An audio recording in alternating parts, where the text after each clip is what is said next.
hop. You see, I like to tell you guys things that, you know what's funny? You know what Tone always says? Tone always goes like this. Sills just makes people think. So you think I throw topics out just to throw topics out just for shits and giggles? I throw things out to try to make your football team better, try to make your players better. Dude, I don't mail shit in. I've never mailed a broadcast show in. I never will. You know why? Because of you. You guys come here every day, some of you, to see a show and to see content. Why would I do a layup on you? I was talking to my aunt about that. I don't do layups. Look, I'm very limited in many things in my life. But the things that I've had passion for, I've never been limited. Everything I've ever wanted to do in my life, I've done. Okay? I have failed, but there's been things in my life I've wanted to do. Okay? Yeah, thank you, man. That's a compliment. Because you guys come here, man. Hey, I'll tell you one thing that you guys have taught me something that radio never taught me, and I was in radio 27 years. Wait, 27, 28 years, some shit like that. I never realized how much bullshit I was talking on the air that no one cared about. Because let me tell you something about YouTube and JAKIB. Man, when you start talking shit that no one cares about, nobody cares. And you know it immediately. I wish that I had had that in my radio career, because 70% of the shit I talked about, I would never have had. And some of the dopiest guests, I would never have put them on. Okay? You got to put people that are relevant on. You got to put people that move the meter on. And that's what we do. Dude, I don't put stiffs on.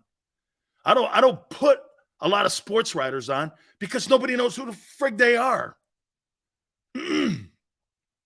I put people like Rick Barry on. I don't care how old he is. Rick Barry's one of the greatest hoop players of all time. I put on Bruce Arians, guys like that, guys who have done it. That's why I kind of like athletes and coaches and people that have been in the sport like Keith Jones and shit like that. I don't put on nobodies. Dude, if you're not a bigger star than Big Sills, hey, Tone, if you're not a bigger star than Big Sills, there's a good shot you ain't on. Hey, Dream, that's a kind compliment, man. Thank you very much. I appreciate it. All right. By the way, top of the hour, where does Nick Sirianni fit in the landscape of coaches in the NFL? I want to hit on that. We're going to do that at the top of the hour. I want to show you a little disrespect here, though, that your Eagle team has. Pro Football Focus came out with the top 10 guards in the NFL. Zach Martin, number 1. Quentin Nelson, Indianapolis. He's a really good football player. Joel Bonanno, the kid from the Cleveland Browns, really great ball player too. Philly, man, you're awesome, brother. Thank you so much for it. You bet. You too, man. You have yourself a great Memorial Day. You are so kind to me, man. And by the way, his show and his channel are absolutely destroying it too. And I couldn't be happier. See, I'm going to tell you a little secret about Big Sills here.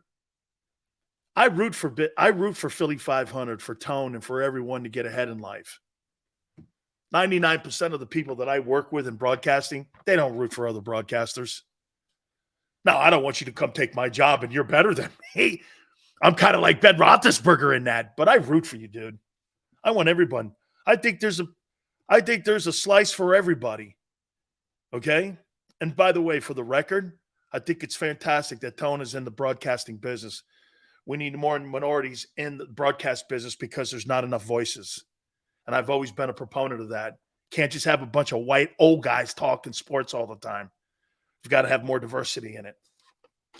And I say that because one day I won't say it.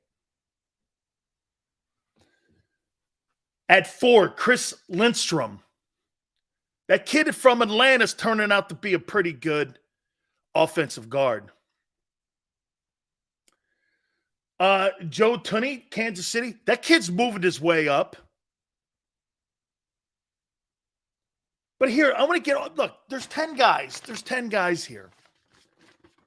They got Isaac Seumalo ranked over Landon Dickerson. Wait a minute, Eagle 20. He's 15th. Pro Football Focus thinks Isaac Seumalo is a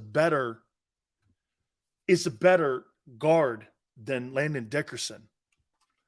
I totally do not see that. Dude, Landon Dickerson was a freaking great football player last year. I was like, that is – so you thought the guy who left was a better player than Landon? How many people in Philadelphia really who watched that team, or how about this? The great football people that watch this. Okay, the great football people that watch our show, did you really think that Isaac Seumalo had a better year last year than Landon Dickerson? Man, I did not. I thought the only guy that I thought was better than him, maybe the guy in Cleveland, the guy in Indianapolis, and Zach. Outside of that, these other guys that they have, Shaq Mason, I think the kid in Tampa, okay, I mean, I thought he got hurt. Man,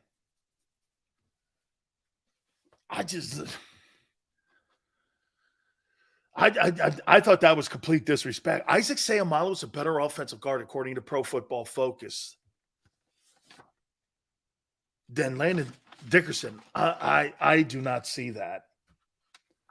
Now, I kind of agree with them here, but I put down my top 10 offensive tackles as we get ready for training camp coming up in July. Here are the top 10 offensive tackles in the sport. Trent Williams, 49ers, is the best. He is. He's the best. He's going to Hall of Fame too. Trent's a great football player. And by a paper-thin margin, paper-thin,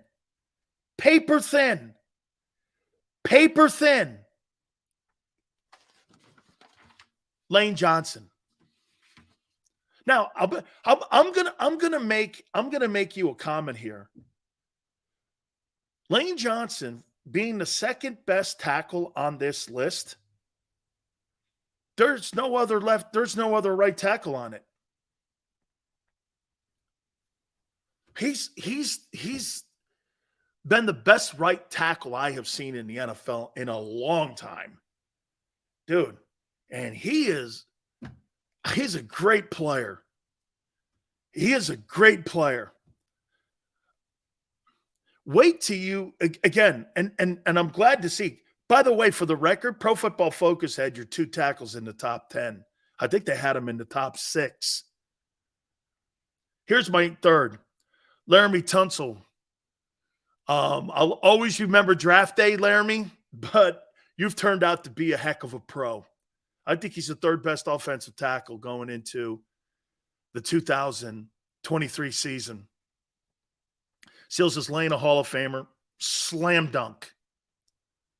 Like, how about this, Fly? I think you'll have a fairly decent debate, but not a long one. Hey, Fly, I think he's better than Joe Thomas. Okay? I think he's better than Joe Thomas. I would take him over Joe Thomas.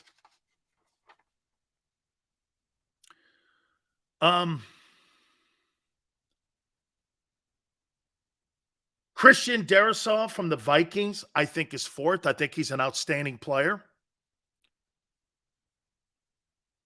Andrew Thomas, Giants, 5th.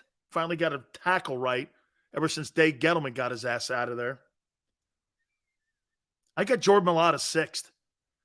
You have 2 of the top 6 tackles offensively in the NFL. Hey, just for the record, There's no other team in the top 10 that has 2 tackles on the same team. just keeping it fair here. Okay? Tristan Wirfs, I got him. Buccaneers 7th. He was hurt a bunch last year. He's probably in the top 4 offensive tackles.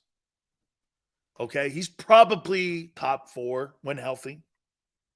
Same with this kid here, Rashawn Slater, Chargers, banged up last year. I think hey, am I right when I say this? Did he miss the entire season last year? Or did he get hurt early on last year and he missed like 14 games last year? He's a heck of a ball player. Guy's from Northwestern, I believe. But I thought he played a shitload the year previous and got hurt last year. Colton Miller, Raiders, good-looking prospect. They have a good-looking player there. And I got Penei Sewell, Lions. Those are your top 10 best offensive tackles. And I'm going to make a point to you on something. You ain't ever going to see these guys cut, nor are you ever going to see these guys on the open market unless they're making way over the top money. You don't see, when you saw Orlando Brown, you saw how fast Orlando Brown got scooped up. You don't see old linemen out there on shit, man. Andre Dillard got a psycho deal to go play in Tennessee. I mean, Andre Dillard. Now, again, there's always a great pitch for a guy like Dillard. Why? Well, hey, so what? I didn't start in Philly. Okay. You got guys on that offensive line that are billionaires. I mean, and you got 2 future Hall of Famers, and you've got 5 Pro Bowl. Do you understand something here? That Jordan Mailata, Landon Dickerson, Jason Kelsey, and Lane Johnson, you could have 4 All-Pros this year. If you put D-Hop on that team, those guys, all 4 probably are All-Pro. Power Hour's coming up. We're going to look at Nick Sirianni when we come back out of the timeout. Do me a favor. Please hit the like button. Keep it here on the National